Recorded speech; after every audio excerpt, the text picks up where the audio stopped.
আল্লাহ রাসূল দোয়া করতেন, আল্লাহুম্মা বারিক লানা ফিমা রাযাকতানা ওয়া আত'ইমনা খায়রাম মিনহু।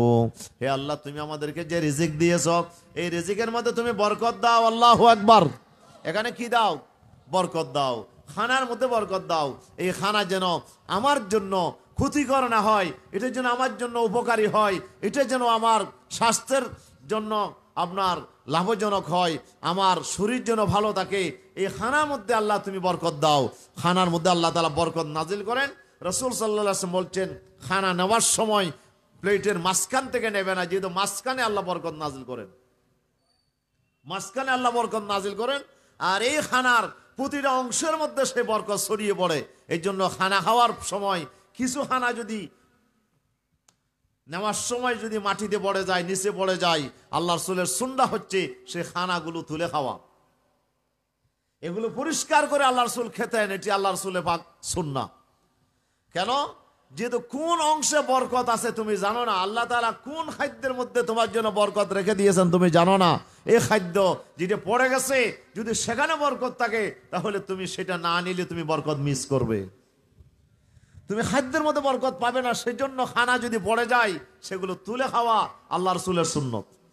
কিন্তু আমাদের আধুনিকতা আমাদেরকে শিখাইলো যা পড়ে গেছে সেটা কি, এটা নষ্ট হয়ে গেছে, এটা তুলে খাওয়া যাবে না। তো এক আধুনিক ফ্যামিলির ছেলে বাবার সাথে খানা খেতে বসছে, খানা পড়ে গেছে, বাপ বলে যে না না এগুলো তুলিও না, যেটা পড়ে গেছে এটা আর তুলতে নাই, যেটা পড়ে গেছে এটা আর তুলতে নাই। ছেলে এটা খুব মনে রাখছে। তো খানা দানা খেয়ে ম্যাম সহ সবাই মার্কেট দিয়ে হাঁটতেছে, হাঁটতে হাঁটতে রাস্তা একটু পিচ্ছিল ছিল, তো ম্যাম সাহেব পড়ে গেছে আসার খেয়ে। আসার গিয়ে যখন পড়ছে তখন বাবা গেছে তার বাচ্চা দেখতেছে, বাবা গেছে মাকে তুলতে। তখন বাচ্চা বলে, বাবা আপনি না বললেন যা পড়ে গেছে সেটা তুলতে না, থাক আমার মা ওখানে, চলো আমরা দুজনে চলে যাই। তাহলে এই যে পড়ে গেছে যে জিনিস সেটা আর তোলা যায় না, এটা আমার রাসূল সাল্লাল্লাহু আলাইহি সাল্লাম এটা আমাদেরকে শিখিয়েছেন, যা পড়ে গেছে সেটা তুলে খাও। সেজন্য হযরত হুযায়ফাতুল ইয়ামান রাদিয়াল্লাহু তাআলা আনহু উনি যখন পারস্য সম্রাটের দরবারে যখন ওনাকে ডাকা হলো, উনি যুদ্ধের ময়দানে গিয়েছিলেন, সেখানে মুসলমানদের প্রতিনিধি হিসেবে হযরত হুযায়ফা গেলেন পারস্যের রাজদরবারে। রাজদরবারে যাওয়ার পরে সেখানে তাদেরকে খানা পরিবেশন করা হলো। তখন খানা খেতে গিয়ে রুটির একটা টুকরা নিচের দিকে পড়ে গেল।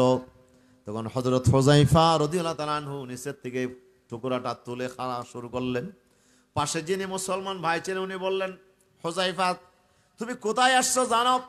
এটা পারস্যের রাজ দরবার, এটা জেনতেন দরবার নয়। পৃথিবীর দুইটা পরাশক্তির ভিতরে একটি পরাশক্তি হচ্ছে পারস্য। এই পারস্যের রাজ দরবারে তুমি এসেছ, এখানে নিচ থেকে খানা তুলে খাওয়া খুব নিচু কাজ, সবচেয়ে গর্হিত কাজ মনে করা হয়। যারা এই ধরনের খানা খায় তাদেরকে খুব নিচু মনে করা হয়। তুমি আমাদের মান সম্মান সব ডুবাইয়া দিলা হুযায়ফা, নিচের থেকে খানা কেন তুলে খাইলা? তুমি তো আমাদের মান সম্মান ডুবাই দিলা। এখন ওরা কি মনে করবে, কি আন্ডারমাইন করবে ওরা, যে মুসলমান কত নিচু জাতি, দেখো যে নিচের থেকে পড়ে গেছে খানা আবার তুলে খাইছে।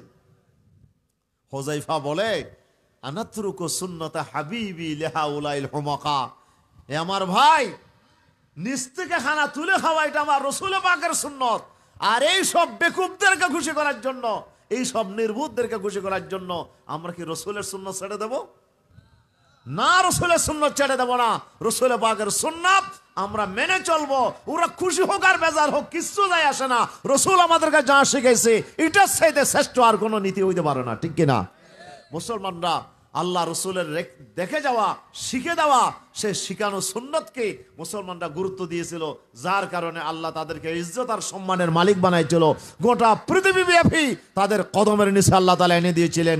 হযরত ওমর রাদিয়াল্লাহু আনহু বালির তখতে বসে গোটা পৃথিবীর অর্ধেক জাহান তিনি শাসন করেছিলেন, ঠিক কিনা? মুসলমানরা আফ্রিকা, ইউরোপ, আপনার এশিয়ার বিশাল এলাকা মুসলমানরা আপনার শাসন করেছিল।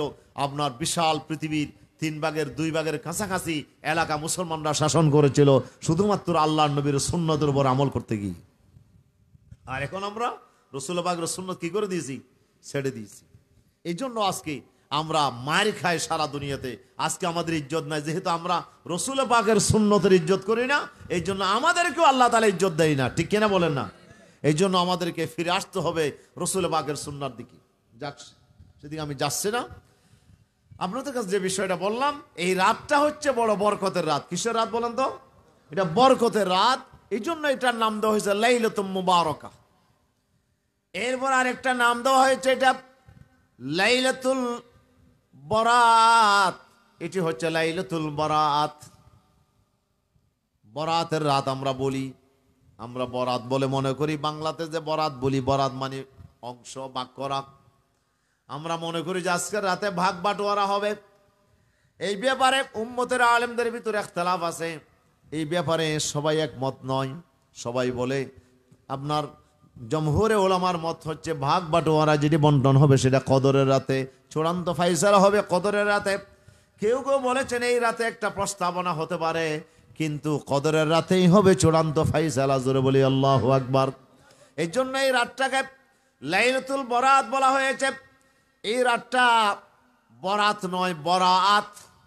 বরাত, বরাত মানে হচ্ছে মুক্তি পাওয়া। কি পাওয়া? মুক্তি পাওয়া। কিসের থেকে মুক্তি পাবো?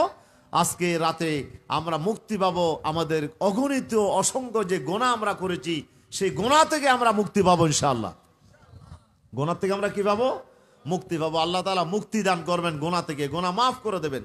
গোনা থেকে আল্লাহ তাআলা মুছে দেবেন গোনাগুলো। কি কোটি কোটি গোনা আল্লাহ তাআলা মাফ করবেন। কোটি কোটি মানুষের গোনা আল্লাহ তাআলা মাফ করে দেবেন। হযরত আয়েশা সিদ্দিকা রাদিয়াল্লাহু আনহা থেকে বর্ণিত আছে, তিরমিজি শরীফের হাদিস। আয়েশা সিদ্দিকা বলছেন যে ফাকাতু রাসূলুল্লাহ সাল্লাল্লাহু আলাইহি ওয়াসাল্লাম যাতা লাইলাতিন, একদিন রাতে, একদা রাত্রে আমি আমার বিশ্বনবীকে খুঁজে পাচ্ছিলাম না। ঘরের মধ্যে দেখি যে আল্লাহ রসুল নাই। আমাকে ঘুমে ফেলে রসুল কোথায় গেল? রসুল সাল্লাল্লাহু আলাইহি ওয়াসাল্লাম আমি খুঁজতে খুঁজতে সব বিবিদের বাসায় খুঁজলাম, কোথাও পেলাম না। শেষে দেখি যে আল্লাহর পয়গম্বর জান্নাতুল বকি, যেটা আল্লাহ রসুলের রোজা পাকের পূর্ব পাশে একটা যে কবরস্থান আছে, বকি কবরস্থান, বিশাল কবরস্থান, হাজার হাজার কবর সেখানে। এই কবরস্থানে আল্লাহর পয়গম্বরকে আমি পেলাম। রাফিউন রাসাহু ইলাস সামা, আল্লাহর পয়গম্বর আকাশের দিকে মাথা তুলে তিনি কি যেন আল্লাহর কাছে দোয়া করতেছেন। আমি আল্লাহ রসুলকে এই অবস্থায় পেলাম। আমাকে দেখে রসুল সাল্লাল্লাহু আলাইহি ওয়াসাল্লাম জিজ্ঞেস করলেন, হে আয়েশা, আকুনতা তাখাফিনা ইয়াহিফাল্লাহু আলাইকি ওয়া রাসূলুহু, এ আয়েশা তুমি কি আশঙ্কা করছো আল্লাহ এবং তার রাসূল তোমার প্রতি জুলুম করবে, অন্যায় করবে? তুমি কি সেটা মনে করেছো? আয়েশা বলে, ইয়া রাসূলুল্লাহ, তা নয়, তবে আমি মনে করেছি আন্নাকা আতাইতা বাদা ইলা বাদিন সাইকা, হয়তো আপনি অন্য কোনো বিবির বাসায় গিয়েছেন, এটা আমি মনে করি আপনাকে খোঁজা শুরু করছি। আল্লাহর পয়গম্বর বললেন, আয়েশা, আজকের রাতটা কি তুমি জানো কোন রাত? এই রাতটা হচ্ছে এমন একটা রাত যে রাতে ইয়ানজিলুল্লাহু তাবারাকা ওয়া তাআলা ইলাস সামাইদ দুনিয়া, আল্লাহ তাআলা আজকের রাতে, প্রতিদিন রাতে, প্রতি রাতে আমার আল্লাহ তাআলা, শেষ রাতে আল্লাহ তাআলা প্রথম আকাশে আল্লাহ তাআলা আসেন। কোন আকাশে আসেন? প্রথম আকাশে আসেন। প্রথম আকাশে আসার অর্থ হলো, আল্লাহ কি আমাদের মতো আসা যাওয়া করেন? আসা যাওয়া করেন। আল্লাহর জন্য তো সব কাছে, আসার দরকার কি? এটা বলেন, এটা বোঝানো হচ্ছে যে বান্দাকে রহমত দেওয়ার জন্য আল্লাহ তাআলা মনোযোগী হন। আল্লাহ তাআলা বান্দাকে রহমত দিতে চায়, এই জন্য যাকে কিছু দিতে চায় তার কাছে গেলে এই লোকটা পাওয়ার সম্ভাবনা, যে যার কাছে আমি আছি তাকে দেওয়াটা সহজ হবে না। এই জন্য এটাকে প্রথম আকাশ বলা হচ্ছে, যে আল্লাহ তাআলা বান্দাকে দেওয়ার জন্য আল্লাহ তাআলা রেডি হয়ে যায়। এটাকে বলা হয় নুজুল মিনাল জালাল ইলাল জামাল, যে আল্লাহ তাআলা আপনার একটি অবস্থা হচ্ছে আল্লাহর রাগ এবং গুসার হালতে থাকেন। আল্লাহ বড় রাগান্বিত অবস্থায় রাখেন, বান্দার গোনা নাফরমানি দেখে আল্লাহ তাআলা খুব রাগান্বিত হয়। আরেকটি অবস্থা হচ্ছে আল্লাহ তাআলা বান্দার প্রতি দয়াশীল হয়, আল্লাহ তাআলার রাগ কমে যায়, আল্লাহ বান্দার প্রতি একটু সহনশীল হন, বান্দার প্রতি আল্লাহ তাআলা দয়াশীল হন। এটাকে বলা হয় জামাল। এই জামালিয়তের হালতে আল্লাহ তাআলা চলে আসেন। আল্লাহর রাগ গুসা কমাইয়া দিয়া আল্লাহ বান্দাকে রহমত দেওয়ার জন্য আল্লাহ তাআলা প্রস্তুত হয়ে যান। জোরে বলি আল্লাহু আকবার। এটা হচ্ছে প্রথম আকাশে আসা। আল্লাহ সুবহানাহু ওয়া তাআলা কোথায় চলে আসেন? প্রতি রাতে শেষ রাতে অর্ধেক রাত যখন পেরিয়ে যায় তখন আল্লাহ রব্বুল আলামিন প্রথম আকাশে এসে বান্দাকে ডাকতে থাকে, ও আমার বান্দারা, কে আছো গুনাহ মাফ চাওয়ার জন্য আমার কাছে চাও, আমি গুনাহ মাফ করে দেব। কে আছো বিপদে পড়েছো আমার কাছে বলো, আমি বিপদ দূর করে দেব। হাল মিন মুস্তাগফিরিন ফাগফির লাহু, হাল মিন মুস্তারজিকিন ফারযুকহু, কেউ অভাবে পড়েছো নাকি আমার কাছে বলো, আমি অভাব দূর করে দেব। হাল মিন মুবতালান ফাআফিয়াহু, কেউ অসুস্থ হয়ে পড়েছো নাকি, বিপদে পড়েছো নাকি, আমি বিপদ দূর করে দেব, অসুখ ভালো করে দেব। আলা কজা আলা কজা, এইভাবে আমার আল্লাহ তাআলা ডাকতে ডাকতে ফজর পর্যন্ত ডাকতে থাকেন। সুবহানাল্লাহ। প্রতি রাতে সেটা হয়, কিন্তু লাইলাতুল বরাতে আল্লাহ তাআলা সূর্য ডোবার সাথে সাথে আল্লাহ তাআলা বান্দাকে রহমত দেওয়ার জন্য আল্লাহ তাআলা প্রথম আকাশে চলে আসেন। এখন প্রথম আকাশে আল্লাহ তাআলা সূর্য ডোবার সাথে সাথে আল্লাহ তাআলা বান্দাকে রহমত দেওয়ার জন্য আল্লাহ তাআলা মনোযোগী হন। আল্লাহ সুবহানাহু ওয়া তাআলা ফায়াগফিরু লিআকসারা মিন আদাদে শারে গনামে কলবিন, রাসূল সাল্লাল্লাহু আলাইহি ওয়াসাল্লাম বলছেন, আয়েশা, আজকের রাতে কত মানুষের গুনাহ মাফ করবে জানো? আরবের মধ্যে একটা গোত্র ছিল বনু কলব গোত্র, যাদের ছাগল ছিল বেশি, লাখ লাখ ছাগল ছিল।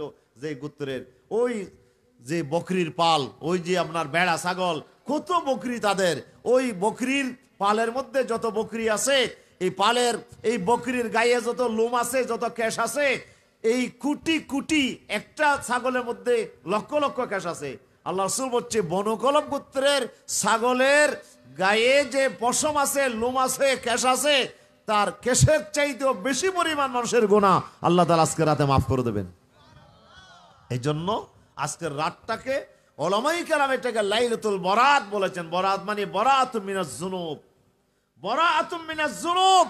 আজকের রাতে বান্দা গুনাহ থেকে আল্লাহ তাআলা তাকে মুক্তি দান করেন, বান্দার গুনাহগুলোকে আল্লাহ তাআলা মাফ করে দেন। আলহামদুলিল্লাহ বলেন না? বান্দার গুনাহগুলোকে আল্লাহ কি করে দেন? মাফ করে দেন। আল্লাহ তাআলা আজকের রাতে কোটি কোটি কোটি মানুষের গুনাহ আল্লাহ মাফ করে দেন। আর গুনাহ মাফ করার অর্থই হচ্ছে জাহান্নামের লিস্টে থেকে নাম বাদ যাওয়া। গুনাহ নাই তো আর অপরাধ নাই, তো অপরাধ না থাকলে মামলা কেমনে থাকবে? হ্যাঁ, মামলা ডিসমিস হয়ে যায়, খালাস হয়ে যায়। আল্লাহ তাআলা জাহান্নামের তালিকা থেকে কারো নাম থাকলে আল্লাহ তাআলা সেটা ক্যান্সেল করে দেয়। আলহামদুলিল্লাহ বলেন। তাহলে আজকের রাতে কোটি কোটি মানুষের গুনাহ আল্লাহ তাআলা মাফ করবেন এবং তাদেরকে আল্লাহ জাহান্নামের আগুন থেকে আল্লাহ নাজাত দান করবেন। আলহামদুলিল্লাহ। তাহলে আজকের রাতটার জন্য কি লাইলাতুল বরাত, এটাকে কি বলা হয়? বরাত মানে আবার বাগবাটোয়ারা মনে করবেন না, আজকে রাতে বাগবাটোয়ারা হয়ে গেছে, এখন আর কালকে থেকে আর মসজিদে আসার দরকার নেই, যেহেতু বাগ তো বসায় ফেলছি। কি বাগ তো আমার নামে তো বাজেট হয়ে গেছে, এখন তো আর না দিয়ে পারবে না, যদি বাগ হয়ে গেছে তো আর কালকে থেকে মসজিদে না আসেন, আমার না পড়লে সমস্যা কি?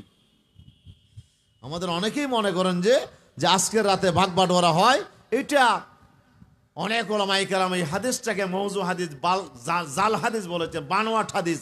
এই ধরনের এটা এই রাতে নয়, এটা কদরের রাতে আল্লাহ তাআলা চূড়ান্ত ফয়সালা করেন। আর কদরের রাত কোনটা সেটা তো পৃথিবীর কেউ জানে না। কোন রাতে আল্লাহ তাআলা সেটি করেন, আল্লাহ তাআলা কাছে সেটা আল্লাহ গোপন রেখেছেন। প্রিয় হাজরিন, এই জন্য আজকের রাতটা আল্লাহ তাআলা গুনাহ মাফ করার রাত, আল্লাহ রহমত নাজিল করার রাত, বরকত নাজিল করার রাত। এই রাতে আল্লাহ তাআলা বান্দার গুনাহ মাফ করবেন। তো বান্দার গুনাহ মাফ করবেন, তো আল্লাহ কার গুনাহ মাফ করবেন? শুধু গুনাহ মাফ করবে তা নয়, এটার আরেকটা নাম হচ্ছে লাইলাতুস শক। লাইলাতুস শক মানে এটা আল্লাহ তাআলা একটা সনদ দান করবে, গুনাহ মাফ হয়ে গেছে, আপনার বিরুদ্ধে আর কোনো মামলা নাই, আপনার বিরুদ্ধে আর কোনো এলিগেশন নাই, এই মর্মে আল্লাহর পক্ষ থেকে একটা সনদ বান্দাকে দিয়ে দেওয়া হয়। সুবহানাল্লাহ বলেন না? এই জন্য এই রাতের আরেকটা নাম হচ্ছে লাইলাতুস শক, লাইলাতুল বরাত, লাইলাতুল মুবারাকা, লাইলাতুন নিসফে মিন শাবান, লাইলাতুর রহমা। 5 নম্বর আরেকটি নাম হচ্ছে রহমতের রাত। এই রাতে আল্লাহ তাআলা বেশি করে বান্দাকে আল্লাহ রহমত দান করেন। আলহামদুলিল্লাহ বলেন। তাহলে আজকের রাতে কোটি কোটি মানুষের গুনাহ আল্লাহ তাআলা মাফ করবেন। সন্দেহ আছে নাকি আপনাদের? বলেন তো, আমাদের সন্দেহ আছে? কারো সন্দেহ নাই, যেহেতু এটা রাসূল সাল্লাল্লাহু আলাইহি ওয়াসাল্লাম বলেছেন। আর এই হাদিসটা আল্লামা নাসিরউদ্দিন আলবানী রহমতুল্লাহ আলাইহি উনি বলছেন, বর্তমান সময়ের শ্রেষ্ঠতম মুহাদ্দিস আল্লামা নাসিরউদ্দিন আলবানী রহমতুল্লাহ আলাইহি উনি বলছে যে ওনার হাদিসগুলো উনি সহিহ হাদিসের একটা সংকলন লিখেছেন, আবার জয়ীফ হাদিসের একটা সংকলন তিনি লিখেছেন। তো সহিহ হাদিসের সংকলনের মধ্যে তিনি বরাত সম্পর্কে এই হাদিসটা তিনি সেখানে নকল করেছেন যে আবু মুসা আশআরী হাদিস বর্ণনা করেছেন। এবং শুধু আবু মুসা আশআরী নয়, আল্লাহ রাসূল থেকে 10 জন সাহাবা, জলিলুল কদর সাহাবা এই হাদিস বর্ণনা করছেন। কয়জন বলেন তো? 10 জন জলিলুল কদর সাহাবা। হযরত আবু বকর সিদ্দিক থেকে শুরু করে, হযরত আয়েশা থেকে শুরু করে, হযরত আবু হুরায়রা, হযরতে আব্দুল্লাহ ইবনে আমর ইবনুল আস, হযরতে আবু সালবা, হযরত আউফ ইবনে মালিক, হযরত মুআজ ইবনে জাবাল রাদিয়াল্লাহু তাআলা আনহু, এরকম জলিলুল কদর 10 জন সাহাবা আল্লাহর রাসূল থেকে বরাতের হাদিস বর্ণনা করেছেন। আল্লাহর পয়গম্বর ইরশাদ করেছেন, আল্লাহ রাব্বুল আলামিন ইন্নাল্লাহা লা ইয়াত্তালিউ ফি লাইলাতিন নিসফি মিন শাবান, নিশ্চয় আল্লাহ তাআলা শাবানের মধ্য রজনীর এই রাতের মধ্যে আল্লাহ তাআলা বান্দার প্রতি মনোনিবেশ করেন, বান্দার প্রতি আল্লাহ তাআলা মনোযোগী হন। ফায়াগফিরু লিজামিই খালকিহি, আল্লাহ তাআলা তার সৃষ্টি জগতের সকলের গুনাহ মাফ করে দেয়। সুবহানাল্লাহ। ইল্লা লিমুশরিকিন আও মুশাহিনিন, তবে 2 জন মানুষ আল্লাহর মাগফিরাত পায় না। কয়জন মানুষ বলেন তো? 2 জন মানুষকে আল্লাহ তাআলা মাফ করেন না। 2 জন মানুষকে আল্লাহ তাআলা মাগফিরাত দান করেন না। কোটি কোটি মানুষকে আল্লাহ তাআলা মাফ করেন। বিশাল মেলা চলতেছে, লাখ লাখ মানুষ খেয়ে যাচ্ছে, সেখানেও যার কিসমতে ধরলো না খানা খাওয়ার জন্য, তার সাইডে কপাল পোড়া আর কেউ আছে নাকি? হ্যাঁ, কোটি কোটি মানুষ, লাখ লাখ মানুষে খানা খেয়ে যাচ্ছে মেলার, আর আপনি খানা পেলেন না, তাহলে আপনার সাইডে কপাল পোড়া এই জমিনে আর কেউ নাই। 2 জন মানুষকে আল্লাহ তাআলা মাফ করবে না আজকের রাতে, এটা সহিহ হাদিস দ্বারা প্রমাণিত। অন্যান্যগুলো আরো কিছু আছে, সেটা হলো জয়ীফ হাদিস, কিন্তু এটা হলো সহিহ হাদিস। এই 2 জন ব্যক্তির ভিতরে আমি আর আপনি যদি থাকি, তাহলে আমাদের গুনাহ আল্লাহ কি করবেন না? আজকের রাতেও মাফ করবেন না। এটা কি জানার দরকার আছে? বলেন, জানার দরকার আছে? 1 নাম্বার হচ্ছে মুশরিক, যে শিরিক করে। শিরিকটা আমার আল্লাহর কাছে এত বেশি ঘৃণিত। শিরিক মানে পার্টনারশিপ। আল্লাহর পার্টনার, আল্লাহ তাআলার কেউ পার্টনার আছে, এটা যদি কেউ মনে করে, এটা আল্লাহর কাছে বড় জঘন্যতম। আল্লাহ তাআলা পার্টনারকে আল্লাহ তাআলা বরদাস্ত করেন না। আল্লাহ তাআলা বলেন, আনা আগনাস শুরাকা, আমি পার্টনারশিপ থেকে মুক্ত। কেউ যদি আমার সাথে অংশীদার স্থাপন করে, সে যা ইবাদত করবে সব ইবাদতগুলো আমি তাকে দিয়ে দেব। আমি আল্লাহ যার সাথে আমার পার্টনারশিপ বলা হয়েছে, তার সাথে আমার কোনো সম্পর্ক নাই। আনা আগনাস শুরাকা, আমি অংশীদারিত্ব থেকে আমি মুক্ত। আমি আল্লাহ রাব্বুল আলামিন এটাকে বরদাস্ত করি না। আমাদের নিজেরাও তো আমরা এটাকে বরদাস্ত করি না। আমরা যারা আপনার সাংসারিক জীবনে আমরা আছি, আমরা তো সবাই বুঝি, সাংসারিক জীবনে স্বামী তার স্ত্রীকে ভালোবাসে, স্ত্রী তার স্বামীকে ভালোবাসে, তো স্ত্রী কখনো বরদাস্ত করবে না আপনি আরেকটা মেয়ের সাথে ফষ্টি নষ্টি করবেন, আরেকটা মেয়ের সাথে আপনি সম্পর্ক করবেন। এটা কি স্ত্রী মেনে নেবে? স্ত্রী এটা কোনোভাবে নেবে না। এটা অন্য মেয়ের সাথে সম্পর্ক করা তো দূরের কথা, অন্য আরেকটা বিয়ে করতে গেলেও সে সহজে এটাকে মেনে নেয় না আমাদের দেশে। কেন মেনে নেয় না? তার ভালোবাসার মধ্যে আরেকজন পার্টনার হোক, এটা সে পছন্দ করে না। আবার আপনি নিজেও আপনার স্ত্রী আবার অন্য কোনো পুরুষের সাথে সে ভালোবাসার আদান প্রদান করুক, এটা আপনিও কি করবেন না? মেনে নেবেন না। সেজন্য হযরতে রুমি রহমতুল্লাহ আলাই একটি সুন্দর উপমা দিয়ে শিরিককে তিনি বোঝানোর চেষ্টা করেছেন। শিরিকটা কত বড় মস্ত বড় অপরাধ, সেটি তিনি একটা উপমা দিয়ে বুঝিয়েছেন। সে উপমা কি? উপমা হচ্ছে একটা মহিলা, সুন্দরী রূপসী একটা মহিলা রাস্তা দিয়ে হেঁটে যাচ্ছে। তো এই রূপসী মহিলাকে দেখে একজন তার পিছু নিয়েছে, সেও তার পিছনে পিছনে যায়। মহিলাটা খেয়াল করে দেখলো তার পিছনে আরেকটা যুবক তাকে ফলো করতেছে। মহিলা তো চালাক, সে চিন্তা করছে আমাকে কেন ফলো করছে, আমি যেদিকে যাই সেদিকে সে যায়, তাহলে তো আমাকে পাইছে। তখন সে একটা বুদ্ধি করলো, কি করা যায়, তার হাত থেকে কিভাবে বাঁচানো যায়। সে বলল, ভাই তুমি আমাকে ফলো করতেছ, আমাকে ভালোবাসো, তাই আমি মনে করি হয়তো হ্যাঁ আমি তোমাকে ভালোবাসি, হয়তো আমিও মনে করি যে তুমি আমাকে ভালোবাসো বলে আমাকে তুমি আমার পিছনে পিছনে আসতেছো। তবে আমি তোমাকে একটা কথা বলতে চাই। বলে, কি কথা? বলে, আমি কি সুন্দর, তুমি আমাকে সুন্দর দেখে আমার ভালোবাসা দাবি করছো বা আমাকে ফলো করতেছো, এটা আমি মনে করি। তো আমার একজন বোন আছে যে সে আমার চাইতে বেশি সুন্দর। আমি কি সুন্দর, তার সামনে আমি কিছুই না, একবারে বিশ্ব সুন্দরী বলা যায়। এরকম একটা আমার বোন আমার পিছনে আসতেছে। আমার মনে হয় তুমি আমার পিছনে না হেঁটে আমার বোনের জন্য একটু অপেক্ষা করলে মনে হয় কি হয়, ভালো হয়। তখন লোকটা দ্বিধাদ্বন্দ্বে পড়ে গেল। দ্বিধাদ্বন্দ্বে পড়ে গিয়ে বলে যে ঠিক আছে, তাহলে আপনার বোন যদি আপনার সাইডে সুন্দরী হয় তাহলে অসুবিধা কি, আপনি চান তাহলে আমি তাইলে একটু ওয়াইট করি আপনার বোনের জন্য। এই কথা বলতেই আর দেরি নাই, মেয়েটা বলে গুফতো আইয়া বলা আগর তো আশিকি দরবয়ানে দাওয়ায়ে খুদ সাদিকি পসে চেরা বর গায়রে আফগন্দি নজর ই বাওয়া দাওয়ায়ে ইশকাই বেহুনর। সে বলল, মেয়েটা তখন আর দেরি করে নাই, পায়ের স্যান্ডেল খুলে এক থাপ্পড় মেরে দিয়েছে, তার গাল ধরে এক থাপ্পড় মেরে দিয়েছে।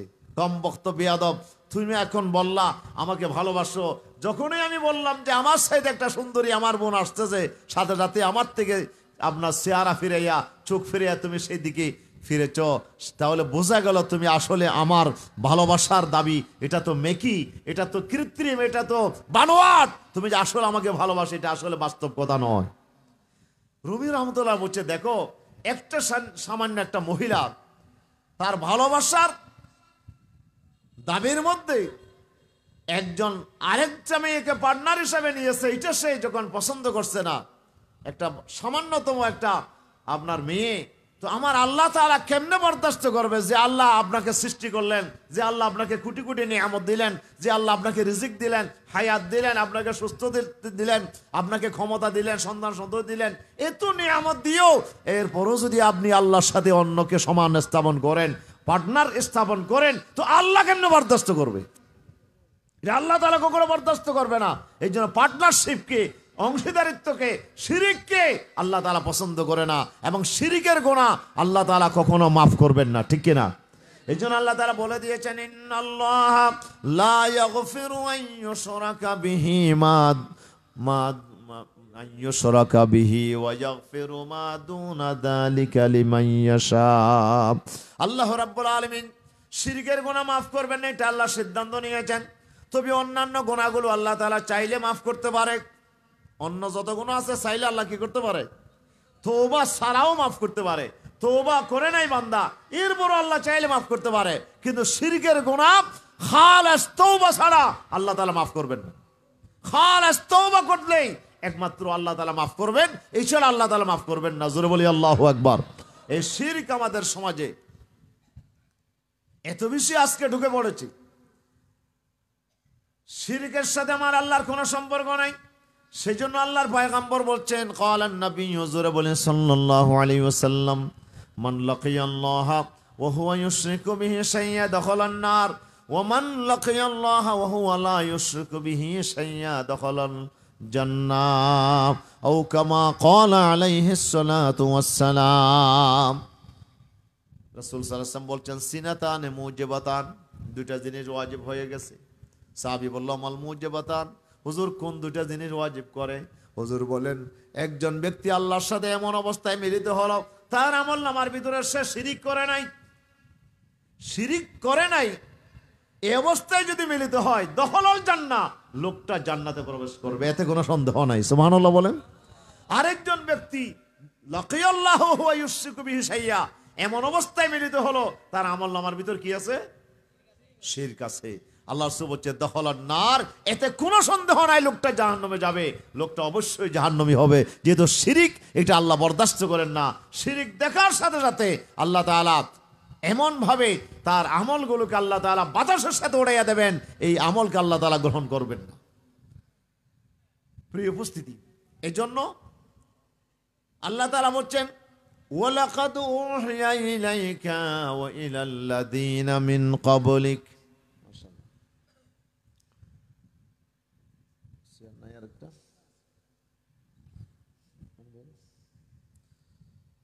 আমাদের আজকের মাহফিলের অন্যতম অতিথি, আমাদের এলাকারই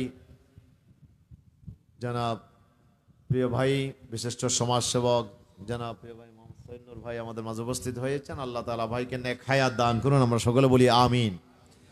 প্রিয় হাজিরিন, আল্লাহ তাআলা বলছেন, ওয়ালাকাদ উহিয়া ইলাইকা, হে নবী আপনার কাছে ওহী প্রেরণ করা হয়েছে, ওয়া ইলাল্লাযিনা মিন ক্বাবলিক, আপনার পূর্বে যত মানুষ যত পয়গম্বর পৃথিবীতে আসছে সব পয়গম্বরের কাছে আমি এই মর্মে ওহী নাযিল করেছি, লাইন আশরাকতা লায়াহবাতান্না আমালুকা, হে নবী আপনিও যদি আল্লাহর সাথে শিরিক করেন আমি আল্লাহ তাআলা আপনাকে বরদাস্ত করব না, আপনার জিন্দেগীর तमाम নেক আমলকে আমি আল্লাহ তাআলা ধ্বংস করে দেব। কোন নবীকে আল্লাহ তাআলা ছাড় দিচ্ছেন না, রাসূলকে পর্যন্ত আল্লাহ তাআলা বলছে আপনিও যদি শিরিক করেন আপনার জিন্দেগীর तमाम নেক আমল, নামাজ, দোয়া, হজ, যাকাত যা করেছেন সব বরবাদ হয়ে যাবে। কিসের কারণে? শিরকের কারণে। বলে না কিসের কারণে? এই জন্য আল্লাহ তাআলা বলছেন ওয়াকাদিমনা ইলা মা আমিলু মিন আমালিন ফাজআলনাহু হাবাম মানসুরা। বান্দার আমলনামাগুলো আমি আল্লাহ তাআলা দেখব, দেখার পরে আমি যখন দেখবো যে বান্দার আমলনামায় শিরক আছে, আল্লাহ বলেন আমি সাথে সাথে এমন ভাবে আমি তার আমলকে আমি নিক্ষেপ করব, বাতাসের সাথে তার আমলগুলোকে আমি আল্লাহ তাআলা উড়াইয়া দেব, হাবা মানসুরা, ধুলি কণার মতো আমি আল্লাহ তাআলা তার আমলগুলোকে তার মুখের মধ্যে আমি নিক্ষেপ করে যাও চলে যাও, তোমার কোনো আমল আমার কাছে গ্রহণযোগ্য হবে না। জোরে বলি নাউজুবিল্লাহ। শিরক আল্লাহর কাছে মস্ত বড় অপরাধ। এই শিরকের ভিতরে আম্মতকে রাসূল সাল্লাল্লাহু আলাইহি ওয়াসাল্লাম বলছেন আমি আমার উম্মতের ব্যাপারে সবচেয়ে বেশি আশঙ্কা করছি। কিসের আশঙ্কা? যে শিরকের ব্যাপারে আশঙ্কা, যে উম্মত শিরকে লিপ্ত হয়ে যাবে, উম্মত শিরকে আপনার শিরকের ভিতরে ডুবে যাবে, শিরক ভিতরে মুসলমানদের ভিতরে শিরক ছড়িয়ে যাবে, এই ব্যাপারে আমি সবচেয়ে বেশি আশঙ্কা করছি। সুবহানাল্লাহ বিহামদিহি সুবহানাল আযীম। এই শিরক আমাদের ভিতরে আপনার যখনই ঢুকে যাবে সাথে সাথে আমাদের জিন্দেগীর तमाम নেক আমলকে আল্লাহ তাআলা বরবাদ করে দেবেন। এখন শিরক কি? শিরক মানে হচ্ছে আল্লাহর জাতের মধ্যে অংশীদার করা। আল্লাহর মতো আরেকজন আল্লাহ আছে, আল্লাহর ছেলে আছে, বউ আছে, আল্লাহর আপনার স্ত্রী সন্তান আছে, এই ধরনের কেউ মনে করা, এটা হচ্ছে এক নম্বর শিরক। এরপরে সিফাতের মধ্যে শিরক করা। আল্লাহ রাব্বুল আলামিন শুধু আল্লাহ নয়, আল্লাহ হলেন স্রষ্টা, আল্লাহ হলেন রিজিক দাতা, আল্লাহ হলেন হায়াত দাতা, আল্লাহ হলেন মৃত্যু দাতা, আল্লাহ হলেন বান্দার জন্য আপনার সুখ দাতা অসুখ দাতা, কল্যাণ দাতা অকল্যাণ দাতা, বিপদ দানা বিপদ দূরকারী। আল্লাহ তাআলার যতগুলো গুণাবলী আল্লাহ তাআলা রেখে দিয়েছেন 99টা আল্লাহ তাআলার সিফাতি নাম আছে। আল্লাহ সুবহানাহু ওয়া তাআলা বলেন ওয়ালিল্লাহিল আসমাউল হুসনা ফাদউহু বিহা। বান্দা আল্লাহ তাআলার কিছু অসংখ্য অসংখ্য সুন্দর সুন্দর নাম আল্লাহ তাআলার আছে, আল্লাহ তাআলার যে গুণাবলী আছে এই গুণাবলীগুলোকেও আমাদেরকে বিশ্বাস করতে হবে যে আল্লাহ একমাত্র এই গুণাবলীর অধিকারী, আল্লাহর সাথে আর কেউ পার্টনার নাই। ঠিক কিনা বলেন? কাফের যখন জাহান আপনার কবরে যাবে, রাসূলুল্লাহ বলেছেন ইন্নাল কাফিরা লা ইউসাল্লাতু আলা কবরিহি 99 তিন্নিনা লাউ আন্না তিন্নিনা মিনহা ইয়ানফাখু ফিল আরদ মা আম্বাতাতিল আরদু ইলা ইয়াউমিল কিয়ামা। জোরে বলি আল্লাহু আকবার। রাসূলুল্লাহ সাল্লাল্লাহু আলাইহি ওয়াসাল্লাম বলছেন একজন কাফেরকে যখন কবরে রাখা হয় তখন কাফেরের কবরে 99টা সাপ তার কবরের মধ্যে মোতায়েন করা হয়। বলেন তো কয়টা? আর বলেন কয়টা? যত কাফের আছে, মুসলমান ছাড়া পৃথিবীতে যত জাতি আছে, ওরা মরার সাথে সাথে তাদের কবরে 99টা সাপ আল্লাহ তাআলা কি করবেন? মোতায়েন করে দেবেন। লা ইউসাল্লাতু আলা কবরিহি, কবরের মধ্যে আল্লাহ তাআলা মোতায়েন করে দেবেন 99টা সাপ। একটা সাপ যদি জমিনে নিঃশ্বাস ফেলে, একটা সাপ যদি জমিনে কি ফেলে, রাসূলুল্লাহ বলছেন যে লাউ আন্না তিন্নিনা মিনহা ইয়ানফুখু ফিল আরদ, জমিনের মধ্যে একবার নিঃশ্বাস ফেলে মা আম্বাতাতিল আরদু ইলা ইয়াউমিল কিয়ামা, কিয়ামত পর্যন্ত এই জমিনের মধ্যে আর কোন সবুজ উদ্ভিদ সবুজ গাছ এই জমিনে জন্মাবে না। গোটা পৃথিবী বিষাক্ত নগরীতে পরিণত হয়ে যাবে। এত বিষাক্ত সাপ কয়টা? বলেন কয়টা? 99টা বিষাক্ত সাপ আপনার একজন কাফেরকে দংশন করতে থাকবে কবরে।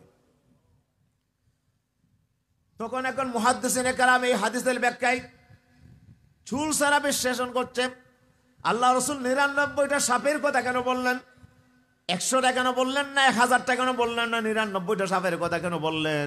এর চাইতে কমও বললেন না, বেশিও বললেন না, 99টা কেন? ওদের যেহেতু আল্লাহ তাআলার 100টা নাম আছে, কয়টা নাম? বলেন কয়টা নাম আছে? আল্লাহ তাআলার 100টা নাম আছে। একটা হলো জাতি নাম আল্লাহ, একটা নাম কি? আল্লাহ। আল্লাহ এই নামটা সবাই বিশ্বাস করে, সবাই আল্লাহ বলে, আল্লাহকে মানে।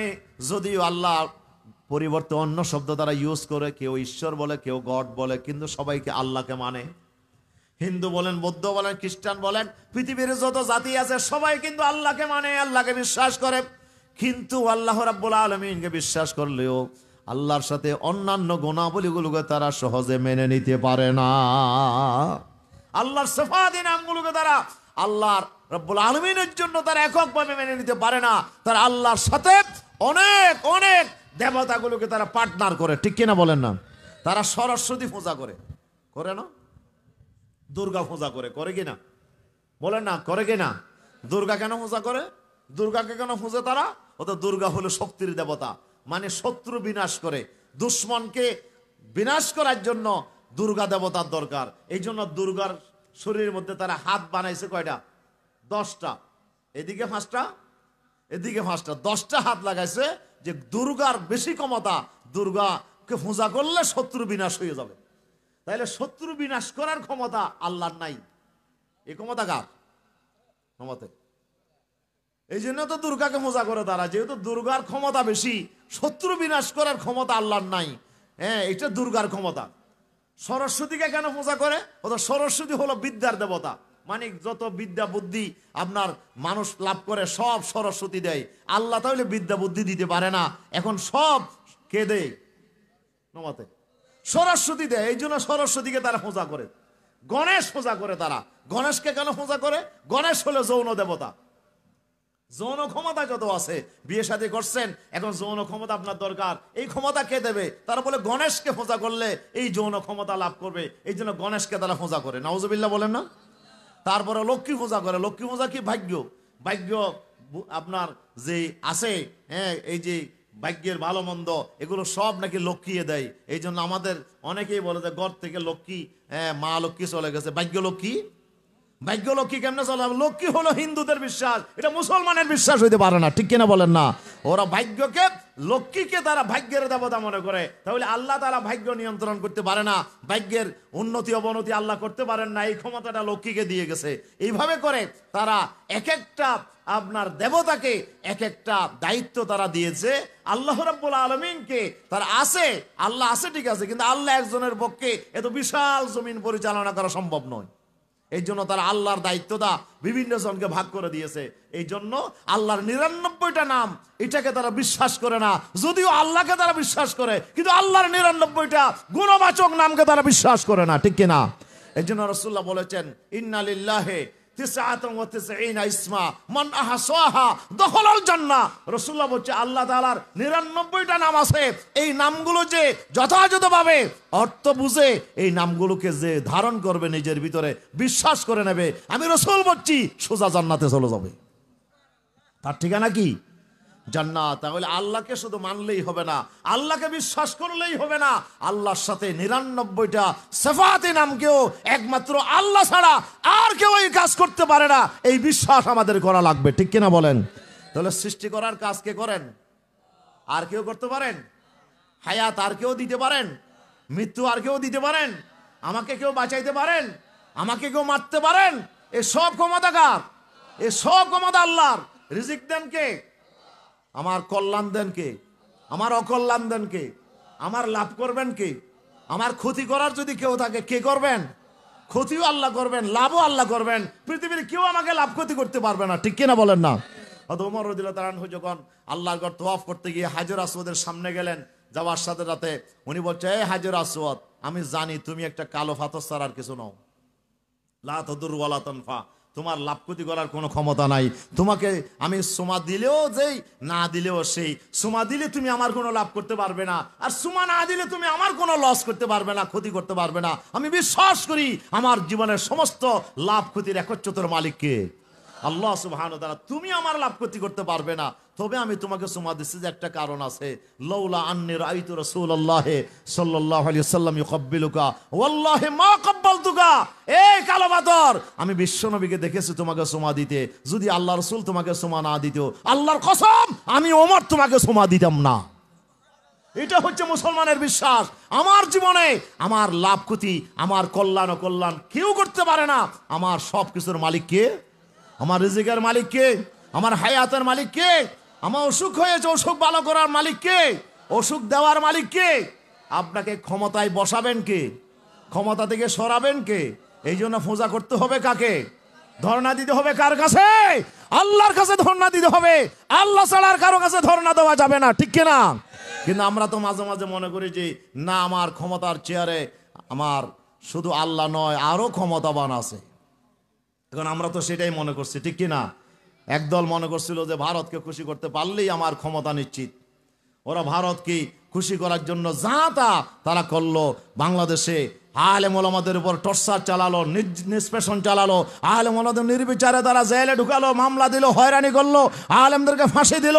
বিশ্ববরণ্য আলেমে দিন, কোরআনের বাকি বিশ্বনন্দিত আলেম শহীদ মরহুম আল্লামা সাঈদ রাহিমাহুল্লাহ, উনি হাসতে হাসতে আপনার হাসপাতালে আসলেন, আর উনি মুহূর্তের ভিতরে ওনাকে ইনজেকশন দেওয়ার সাথে সাথে উনি দুনিয়া থেকে চলে গেলেন। তাহলে কি বোঝা যায়? আসলে কি উনি স্বাভাবিক মৃত্যু হয়েছে? জনগণ তো এটা বিশ্বাস করেন স্বাভাবিক মৃত্যু হয়েছে, ওনাকে মৃত্যুর দিকে ঠেলে দেওয়া হয়েছে।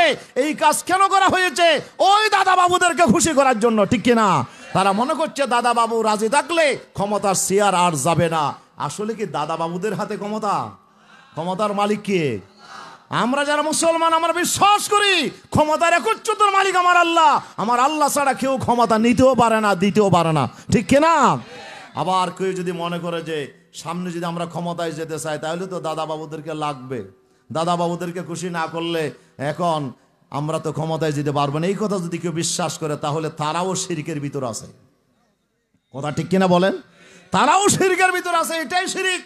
ক্ষমতার মালিক আমার আল্লাহ, কল্যাণ ও কল্যাণের মালিক আমার আল্লাহ, আমার ইজ্জত বেইজ্জতের মালিক আমার আল্লাহ, সব কিছুর ক্ষমতার একচ্ছত্র মালিক আমার আল্লাহ। এইটা আমাকে বিশ্বাস করতে হবে। কথা বোঝা যায়? এটা বিশ্বাস না করে আপনি যদি অন্য কাউকে যদি মনে করেন তাহলে আপনি শিরকের ভিতরে লিপ্ত হয়ে গেলেন। কথা বুঝতে পারছি? আপনি শিরকের ভিতরে লিপ্ত হয়ে গেলেন। প্রিয় উপস্থিতি, এরপরে শুধু আপনার এক্ষেত্রে শিরিক নয়, আল্লাহ রাব্বুল আলামিনের ক্ষমতার ক্ষেত্রে শিরিক। সকল ক্ষমতার মালিক আল্লাহ। এখন আপনি যদি মনে করেন অন্য কেউ ক্ষমতার মালিক, এখন মনে করলেন সকল ক্ষমতার উৎস জনগণ, জনগণ কি সকল ক্ষমতার মালিক হইতে পারে? কথা বলে, সকল ক্ষমতার মালিক কে? তাহলে আপনি যদি মনে করেন যে সকল ক্ষমতার মালিক জনগণ, তাহলে আপনিও শিরিক করলেন। এইটা শিরকি কথা, এটা শিরিক। এই শিরিকগুলো আমাদেরকে পরিহার করতে হবে। আল্লাহ রাব্বুল আলামিন বলছেন শুধু একটা ক্ষেত্রে নয়, আপনার সেই রিজিকের ক্ষেত্রে, সেই আপনার কল্যাণ ও কল্যাণের ক্ষেত্রে এবং আইনের ক্ষেত্রেও, ওয়ালা ইউশরিকু ফি হুকমিহি আহাদা, আইনের ক্ষেত্রে আল্লাহর সাথে ইমানদারেরা আর কাউকে শরীক স্থাপন করে না। ইমানদারেরা বিশ্বাস করে আমার জিন্দেগির যত আইন দরকার সব আইন দিতে পারবেন কে? আরো জোরে বলেন কে? আল্লাহ সুবহানাহু ওয়া তাআলা ছাড়া আর কেউ আইন দিতে পারে না। আইনের একচ্ছত্র মালিক আমার আল্লাহ। আপনি যদি বিশ্বাস করেন আল্লাহর কোরআনের আইন দিয়ে দেশ চলবে না, অন্যের বানানো আইন দরকার, তাহলে তো আপনিও শিরিক করলেন। কথা ঠিক কিনা? আল্লাহ রাব্বুল আলামিন কোরআন মাজিদে সূরা মায়েদাতে আল্লাহ তাআলা কোন জিনিসের কোনটা খাওয়া যাবে আর কোনটা খাওয়া যাবে না, কিসের গোশত খাওয়া যাবে কিসের গোশত খাওয়া যাবে না, আল্লাহ তাআলা বর্ণনা করলেন কোরআন মাজিদে। লম্বা আলোচনার পরে আল্লাহ তাআলা বললেন ইন্নাকুম ইযা আতা'তুমুহুম লামুশরিকুন। আল্লাহ তাআলা বলছেন হে ঈমানদারেরা, মুশরিকেরা, খোদাদ্রোহীরা, তারা মৃতকে খাইতো, মরা প্রাণীর গোশত খাইতো। কিন্তু আমি আল্লাহ কি করে দিলাম? হারাম করে দিলাম। মরা প্রাণীর গোশত কি করা যাবে না? খাওয়া যাবে না। হুররিমাত আলাইকুমুল মাইতা ওয়াদ-দাম, রক্ত খাওয়া যাবে না। ওরা রক্ত খাইতো, আমি রক্ত হারাম করে দিলাম। এটা আমি আল্লাহ তাআলার হালাল হারামের বিধান আমি দিলাম। কোনটা খাওয়া যাবে আর কোনটা খাওয়া যাবে না আমি আল্লাহ ঠিক করে দিলাম। মরা খাওয়া যাবে না, রক্ত খাওয়া যাবে না, ওলাহমুল খিনজির, শুকরের গোশত খাওয়া যাবে না, এবং ওমা আকালা সাবু, হিংস্র প্রাণী যেটা আপনার হিংস্র প্রাণী যেটা আঘাত করেছে, হিংস্র প্রাণী আক্রমণ করে যেটাকে মেরে ফেলেছে, এটার গোশত খাওয়া যাবে যাবে না। আল্লাহ তাআলা হালাল হারামের বিধান দিলেন। আল্লাহ বলে যে যদি তোমরা আমি আল্লাহর দেওয়া বিধান না মেনে যদি ওই মুশরিকদের তৈরি করা সেই বিধানগুলো যদি মানব, ইন্নাকুম ইযা আতা'তুমুহুম লামুশরিকুন, আমি আল্লাহ ঘোষণা দিলাম তোমরা মুশরিক হয়ে গেছো, তোমাদের ভিতরে শিরিক চলে আসবে। ঠিক কিনা বলেন না? তাহলে হালাল হারামের বিধান দেওয়ার মালিক কে? আইন দেওয়ার মালিক কে? আইন দেওয়ার মালিক আল্লাহ। কিন্তু আপনি আল্লাহর দেওয়া বিধানটাকে আপনি মেনে নিতে পারলেন না, আপনি পছন্দ করলেন না। আপনি অন্যের তৈরি করা বিধানকে যদি আপনি মানেন তাহলে আপনিও আল্লাহর সাথে শিরিক করলেন। এই ধরনের শিরিক যদি কেউ করে থাকে আজকের রাতে কি মাফ পাবে তারা? যত ইবাদত করুক মাফ পাবে না, যদি না সারা তওবা করে ফিরে আসে, ঠিক কি না? এক নাম্বার শর্ত হচ্ছে যা আগে হয়ে গেছে এগুলো আল্লাহর কাছে অনুশোচনা করতে হবে, অনুতপ্ত হইতে হবে। আল্লাহ যা করেছে ভুল করেছে, আর জীবনে এই ধরনের আকীদা পোষণ করব না। আমার ক্ষমতার মালিক, ইজ্জতের মালিক, জীবনের মালিক, হায়াতের মালিক, আমার সব কিছুর মালিক কে? আল্লাহ সুবহানাহু ওয়া তাআলা। এই বিশ্বাসকে আমাদেরকে খালেস করে নিতে হবে। আল্লাহ ছাড়া আর কেউ কোনো কিছুর মালিক হতে পারে না। আমার আইন দেওয়ার মালিক একমাত্র আল্লাহ। আল্লাহ ছাড়া কেউ আইনদাতা বিধানদাতা হতে পারে না। যদি আপনি অন্য কাউকে আইনদাতা মানেন তাহলে আপনিও আল্লাহর সাথে শিরিক করলেন। কথা কি আমি বুঝাইতে পারছি? এই জন্য আল্লাহ রাব্বুল আলামিন বলছেন, হুয়াল্লাযী আরসালা রাসূলাহু বিল হুদা ওয়া দীনিল হক লিইয়ুযহিরাহু আলাদ-দীনি কুল্লিহি ওয়ালাউ কারিহাল মুশরিকুন। আল্লাহ তাআলা বলছেন তিনি ওই আল্লাহ যিনি তার রাসূলকে পাঠিয়েছেন কোরআন দিয়ে, এবং কোরআনের মধ্যে আল্লাহ তাআলা কিছু বিধান, কিছু আইন, কিছু ল আল্লাহ তাআলা কোরআনের মধ্যে দিয়ে দিয়েছেন। আল্লাহু আকবার। কেন দিয়েছেন? রাসূল যেন কোরআনে বর্ণিত এই আইনগুলোকে যেন সমাজের মধ্যে বিজয়ী করতে পারেন, মানুষের তৈরি করা সব আইনগুলোকে উৎখাত করে আল্লাহর দেয়া কোরআনের আইনকে যেন তিনি সমাজে জারি করতে পারেন। এই জন্য আমি আল্লাহ নবী পাঠিয়েছি। আল্লাহু আকবার। তাহলে রাসূল আসলেন দুনিয়াতে কি জন্য? আল্লাহর দেওয়া আইনকে জমিনে কি করার জন্য? বাস্তবায়ন করার জন্য। আল্লাহ বলছে ওয়ালাউ কারিহাল মুশরিকুন। কিন্তু কিছু মানুষ এই কাজটাকে পছন্দ করবে না। কারা পছন্দ করবে না? আল্লাহর কোরআনের আইন দেশে চালু হোক, এটা কারা পছন্দ করবে না? আল্লাহ একটা শব্দ ইউজ করেছেন, ভালো করে খেয়াল করতে হবে। কোরআন শরীফের দুই জায়গায় আল্লাহ একই কথা বলছেন। সূরা তওবার আপনার 33 নম্বর আয়াত, তারপরে সূরা সফের 9 নম্বর আয়াত। আল্লাহ তাআলা দুই সূরাতে দুই জায়গায় আল্লাহ একই শব্দ বলেছেন। আল্লাহ বলছে ওয়ালাউ কারিহাল মুশরিকুন। মুশরিকেরা এটাকে পছন্দ করবে না। যারা শিরকের ভিতরে লিপ্ত তারা কখনো আল্লাহর আইন সমাজে জারি হোক এটা কি করবে না? পছন্দ করবে না। তাহলে বোঝা যায় আল্লাহর কোরআনের আইন সমাজে বাস্তবায়িত হোক, রাষ্ট্রে কায়েম হোক, কোরআনের শাসন জমিনে জারি হোক, এটা যারা মানে তারা ঈমানদার। আর যারা মানে না, যারা এটাকে পছন্দ করে না, আল্লাহর দৃষ্টিতে তারা মুশরিক, তারা শিরকের ভিতরে লিপ্ত। ঠিক কিনা বলেন না? এটা কি আমার কথা না আল্লাহর কথা? এটা আল্লাহর কোরআন বলছে ওয়ালাউ কারিহাল মুশরিকুন। ওয়ালাউ কারিহাল কাফিরুন বলে নাই, ওয়ালাউ কারিহাল মুনাফিকুন বলে নাই। আল্লাহ কিন্তু এখানে বলছে ওয়ালাউ কারিহাল মুশরিকুন। মুশরিক যারা, ওরা পছন্দ করবে না, ওরা সহ্য করবে না কোরআনের আইন জমিনে জারি হোক। এটা মুশরিকদের পক্ষে সম্ভব হবে না, সহ্য হবে না। সুবহানাল্লাহ বলেন। এখন কি আমরা শিরকের ভিতর থাকবো? বলেন থাকবো? তাহলে আপনি যদি আল্লাহর কোরআনের আইনের পক্ষে না আসেন, আপনি যদি এই রাষ্ট্র আল্লাহর কোরআনের বিপরীত আইন দিয়ে রাষ্ট্র চলুক এটা যদি আপনি পছন্দ করেন, তাহলে আপনিও তো শিরকের ভিতর আছেন। আপনার মতো এরকম শিরকে থেকে আপনি যত নামাজ পড়বেন, রোজা রাখবেন, হজ করবেন, যাকাত দেবেন, একটাও কি আল্লাহর দরবারে কবুল হবে? যেখানে রসুলকে বলতেছে রসুল আপনিও যদি শিরিক করেন, আপনার নামাজ, রোজা, হজ, যাকাত, আপনার জিকির, আজকার, তাসবিহ, তাহলিল, তাহাজ্জুদ যত আছে সব আমি আল্লাহ বরবাদ করে দেব, নষ্ট করে দেব, ধ্বংস করে দেব। আল্লাহর কাছে আপনার কোনো ইবাদত কবুল হবে না। যেখানে রসুলকে আল্লাহ এই কথা বলছে, আমি আর আপনি কি? আমি আর আপনি কি সেখানে? সুতরাং আমার মতো আপনার মতো যে কেউ যদি আল্লাহ রাব্বুল আলামিনের সাথে শিরক করেন, আপনি যতই নামাজ পড়েন, তওবা করেন, আপনার যতই আপনি আপনার হজ করেন, ডবল হজ করেন, সিঙ্গেল হজ করেন, উমরা করেন, কুরবানি করেন, যত কিছু করেন, কোনো কিছুতে কাজ হবে। এক নাম্বার আপনাকে আল্লাহ রাব্বুল আলামিনের সামনে আগে সারেন্ডার হয়ে যেতে হবে। আল্লাহর আইনের সামনে আপনাকে সারেন্ডার হয়ে যেতে হবে, ঠিক কি না? তাহলে আল্লাহর আইনের ক্ষেত্রেও কি আছে? শিরিক আছে। সিজদার মধ্যেও শিরিক আছে। সিজদা আল্লাহ ছাড়া কাউকে করা যাবে না, ঠিক কিনা বলেন না? আল্লাহ ছাড়া কাউকে আইনদাতা, বিধানদাতা মানা যাবে না। আইনের ক্ষেত্রে শিরিক আছে, ক্ষমতার ক্ষেত্রে শিরিক আছে। এই সকল ক্ষেত্রে আপনার আল্লাহ ছাড়া আর কাউকে মানা যাবে না। এই শিরিক যদি আপনি মুক্ত থাকতে পারেন শিরিক থেকে, তাহলে আজকের রাতে আপনি অটোমেটিকলি আল্লাহ তাআলা আপনাকে মাফ করে দেবেন। আলহামদুলিল্লাহ বলেন। আল্লাহ তাআলা আমাদেরকে মাফ করে দেবেন আজকের রাতে। শর্ত হচ্ছে একটা, দুইটা। এক নাম্বার শর্ত হচ্ছে আপনি মুশরিক হতে পারবেন না, আপনার ভিতরে শিরিক থাকতে পারবে না, আপনি শিরকের সাথে আপনার কোনো সংসার করা যাবে না। কিয়ামতের দিন শিরিকের ভিতরে বড় শিরিক আর একটা ছোট শিরিক আছে। বড় শিরিক মানে শিরকের জলি আর একটা হলো ছোট শিরিক। সেটা কি? মানুষের ইবাদত বন্দেগী যা আপনি করবেন, এটা যদি আল্লাহ ছাড়া অন্য কারো জন্য, কাউকে খুশি করার জন্য করেন, এটা হবে শিরকে খফি, ছোট শিরিক। তাহলে আমরা যা ইবাদত করি, নামাজ পড়ি, রোজা রাখি, দান সদকা করি, হজ করি, সেখানে যদি আল্লাহ ছাড়া অন্য কারো জন্য আমরা করে থাকি, আছে নাকি নাই? আছে না নাই?